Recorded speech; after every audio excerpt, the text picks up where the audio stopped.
सर्वांना माहिती आहे की आम्हा सामायिक शेवटी ह्या सरकारमधले अनेक मुलंही शेतकरी हे जे मंत्रिमंडळात काम करून असू द्या किंवा आमदार असू द्या, शेवटी आम्ही सगळेजण शेतकऱ्याची मुलं आहोत. शेवटी शेतकऱ्यांचं हित जपणं, शेतकऱ्यांना मदत करणं, शेतकऱ्याला सहकार्य करणं आणि शेतकरी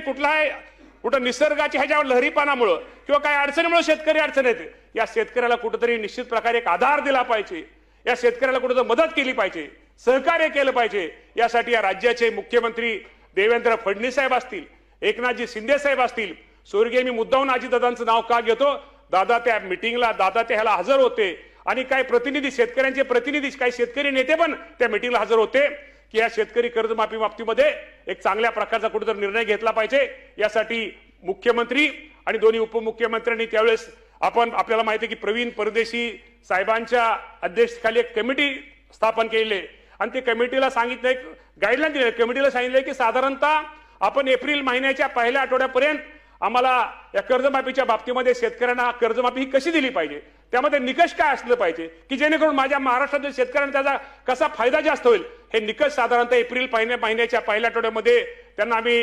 ही दिलेलं आहे. त्यामुळे एप्रिल महिन्याच्या पहिल्या आठवड्यात त्यांचा अहवाल आल्यानंतर त्या बाबतीमध्ये चर्चा होऊन साधारणतः आपल्याला माहिती आहे की सोसायटीचं कुठलंही शेतकऱ्यांचं सोसायटीचं वर्ष 30 जून असतं. 30 जून पूर्वी या राज्यातील माझ्या शेतकऱ्यांना कर्जमाफीच्या बाबतीमध्ये या राज्याचे मुख्यमंत्री आणि दोन्ही उपमुख्यमंत्री निर्णय घेतील, परंतु माझ्या शेतकऱ्यांना कर्जमाफी ही दिली जाईल हे मुख्यमंत्र्यांचं जे आश्वासन आहे निश्चित प्रकारे आपल्या सर्वांना सांगतो. हे 30 जून पूर्वी हे पूर्ण निश्चित प्रकारे केलं जाईल.